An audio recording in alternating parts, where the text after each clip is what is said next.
Erdoğan Trump'la danışdı, əməliyyat ləğv edildi. Kremldə skandal. 9 may paradından sonra Moskva qarışdı. Putin hakimiyyətdən gedir.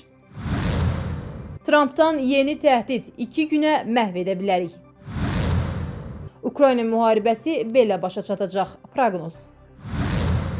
Azərbaycanda minimum əmək haqqı artırıla bilər. Pensiyaya əlavə necə hesablanacaq? Amerika Birləşmiş Ştatları ordusunun Kürd qruplaşmalar vasitəsilə İrana qarşı əməliyyat planı Türkiyə prezidenti Rəcəb Tayyib Erdoğan tərəfindən dayandırılıb. Ağar TV Türkiyə mediasına istinadla xəbər verir ki, bunu İsrailli jurnalist və analitik Amit Segal iddia edib. O bildirib ki, Vaşinqton və Təl-Əviv arasında İrana qarşı hazırlandığı iddia edilən senarilərə terror təşkilatlarının və silahlı qrupların yerləşdirilməsi də daxil edilib. Bu planın məqsədi xüsusən də Kürd qrupları vasitəsilə İran daxilində cəbhə yaratmaq və Tehran rejiminə təzyiq göstərmək üçün müxtəlif etnik qrupların eyni vaxtda hərəkət etməsini təmin etmək idi. Bu proses zamanı Prezident Rəcəb Tayyib Erdoğan Amerikalı həmkarı Donald Trumpla telefon danışığı aparıb. Erdoğan telefon danışığında terror təşkilatları ilə əlaqəli qruplaşmaların regional təhlükəsizliyə yarada biləcəyi risklərə diqqət çəkib və Kürd silahlı qruplarının belə bir əməliyyatda iştirakının Türkiyə üçün qəbul edilməz olduğunu xüsusi olaraq bildirib. Erdoğanla telefon danışığından sonra Trump administrasiyası planı yenidən qiymətləndirib. Qərara alınıb ki, geniş miqyaslı fəaliyyətə çevrilə biləcək bir əməliyyat ideyası dayandırılmalıdır. Beləliklə, Ankaranın diplomatik müdaxiləsindən sonra terror təşkilatları vasitəsilə İran daxilində cəbhə açmaq cəhdi dayandırılıb. Son günlər Vladimir Putinin yaxın çevrəsində narazılıqların artdığına dair məlumatlar yayılır. İddialara görə Kremldə gərginlik pik həddə çatıb. Ukrayna müharibəsindəki uğursuzluqlar, Moskvada daxil olmaqla şəhərlərin intensiv PUA hücumlarına məruz qalması və iqtisadi çətinliklər hakimiyyətin yuxarı eşelonlarında, eləcə də generalitet arasında mərkəzdən qaçma meyillərini və Putin əleyhinə əhval-ruhiyyəni gücləndirib. Proseslərin Putinin hakimiyyətdən getməsi ilə nəticələnə biləcəyi barədə proqnozlar da səsləndirilir. Bundan əlavə, 9 may paradının sönük keçməsi və nümayiş etdirilən hərbi texnikanın azlığı bu iddiaları daha da gücləndirib. Qlobal İnfoza danışan politoloq Murad Sadəddinov bildirib ki, Rusiyanın Ukraynada strateji məqsədlərinə nail ola bilməyəcəyi əvvəldən bəlli idi. İlk günlərdən deyirdim ki, Rusiya Ukraynada istədiyi nəticəni əldə edə bilməyəcək. Əksinə, özü ağır vəziyyətə düşəcək. Bugün artıq Rusiyanın öz sərhədlərinin təhlükəsizliyi belə sual altındadır. Bir çoxları Rusiyanın qısa müddətdə qələbə qazanacağını düşünsə də, Ukrayna qərbdən geniş maliyyə, texnologiya və silah dəstəyi aldı. Zaman keçdikcə Ukrayna hərbi sənaye kompleksini gücləndirdi. Uzaq mənzili silahlarla Rusiyanın neft-qaz infrastrukturu və strateji obyektlərinə zərbələr endirməyə başladı. Rusiyaya qarşı sanksiyalar da tədricən təsirini göstərdi. Politoloqun sözlərinə görə, hazırda Rusiya iqtisadiyyatında, maliyyə sistemində və xarici ticarətdə ciddi itkilər müşahidə olunur. Ukraynanın PUA-ları Rusiyanın dərinliklərinə qədər daxil olaraq enerji və hərbi sənaye müəssisələrinə zərbələr endirir. Bu qiymət artımına və əhali arasında narazılığın güclənməsinə səbəb olur. Təhlükəsizlik məqsədi ilə internetlə bağlı məhdudiyyətlər iqtisadi fəaliyyətə mənfi təsir göstərir. Rəsmi Moskvanın ritorikasından fərqli olaraq reallıq başqa mənzərə ortaya qoyur. Cəmiyyət bunu görür və narazılığını daha açıq ifadə edir. Hesab edirəm ki, qarşıdakı dövrdə vəziyyət Rusiyanın özü üçün daha da mürəkkəbləşəcək.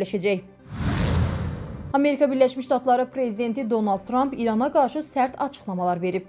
O, Vaşinqtonun istədiyi təqdirdə İranı qısa müddətdə ağır şəkildə məhv edə biləcəyini iddia edib. Axar TV xəbər verir ki, bu barədə Donald Trump Fox News telekanalına müsahibəsində danışıb. Trump bildirib ki, İranı zəif hesab etmir, lakin Amerika Birləşmiş Ştatları istəsə 2 gün ərzində ölkəyə ciddi zərbə endirə bilər. O, həmçinin İran tərəfini danışıqlarda etibarsız və qeyri-normal davranmaqda ittiham edib. Amerika Birləşmiş Ştatları prezidenti deyib ki, İran rəsmiləri əvvəlcə Vaşinqtonun bütün tələblərini qəbul etməyə hazır olduqlarını bildirirlər. Lakin daha sonra əvvəlki danışığı inkar edilmiş kimi davranırlar. Bu, yəqin ki, 5 dəfə baş verib. Onlarda bir problem var, deyə Trump vurğulayıb. Ukraynada müharibə böyük ehtimalla SSR ilə Finlandiya arasında 2-ci Dünya müharibəsinin yekunlarına əsasən bağlanan sülh müqaviləsinə bənzər ssenari üzrə başa çatacaq. Axar TV xəbər verir ki, bu proqnozu Amerika Birləşmiş Ştatlarının ən böyük bankı olan JP Morgan Chase analitikləri hazırlayıblar. Amerikalı analitiklərin fikrincə, müharibənin nəticəsi danışıqlar masası arxasında müəyyən olunacaq. Çünki cəbhədə vəziyyət getdikcə strateji baxımdan ciddi irəliləyişlərin olmadığı çıxılmaz vəziyyəti xatırladır. JP Morgan Chase analitikləri hesab edirlər ki, müəyyən kompromis əldə oluna bilər və bu çərçivədə Ukrayna hərbi neytrallığa və hərbi potensialın məhdudlaşdırılmasına razılaşacaq. Kremldə bunu öz qələbələri kimi təqdim edəcəklər. Baxmayaraq ki, Moskvanın əvvəlcə ümid etdiyi Ukraynanın tam kapitulyasiyası baş verməyəcək. Bu ssenarini Amerikalı analitiklər birbaşa Finlandiyanın tarixi təcrübəsi ilə müqayisə edirlər. Finlandiya SSR ilə müharibədən sonra ərazisinin 10%-ni və hərbi ittifaqlara qoşulmaq imkanını itirmişdi. Lakin demokratik sistemini, bazar iqtisadiyyatını və Qərblə ticarət əlaqələrini qoruyub saxlamışdı. Ukrayna ilə bağlı ssenaridə isə bu Avropa Birliyinə tədrici inteqrasiya demək ola bilər. Lakin NATO-ya üzvlük yolu açıq qalsa belə çox uzaq perspektivdə mümkün görünür.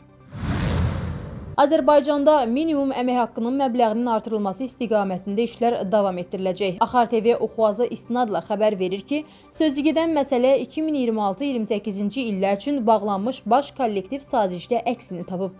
Sazişdə qeyd olunur ki, minimum əmək haqqı məbləğinin mərhələlərlə artırılması istiqamətində işlər davam etdiriləcək və minimum əmək haqqının ölkə üzrə orta əmək haqqına nisbətini Avropa Sosial Xartiyasının tələblərinə uyğunlaşdırılması istiqamətində səylər göstəriləcək.